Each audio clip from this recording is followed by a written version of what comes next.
बिस्मिल्लाहिर्रहमानिर्रहीम, अस्सलाम वालेकुम।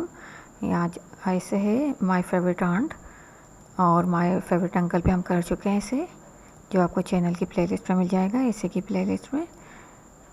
My favourite aunt is my father's younger sister and I feel fortunate to have her in my life. He has always been a source of inspiration and guidance for me. Her name is XYZ and she is one of the kindest and most caring people I know. She is a religious person and she is always willing to help others in need. She is a very wise and intelligent woman. I can rely on her for anything. She always has a solution for my problems and I feel very comfortable sharing my problems with her. When I was little, she would take me to the park, bake cookies with me and read me bedtime stories. She was patient and understanding. यानी कि सब्र करने वाली हैं और समझदार हैं.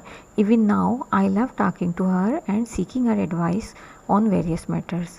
She is also an incredibly talented cook. Her delicious food is loved by our whole family. In conclusion, my favorite aunt is a wonderful person. She is a wonderful human being and a symbol of love, kindness and generosity and I love her very much. उम्मीद है आपको समझ आ गया होगा। ऐसे video पसंद आई तो like करें, शेयर करें और चैनल को सब्सक्राइब करना ना भूलें। Thank you for watching. अल्लाह हाफिज़।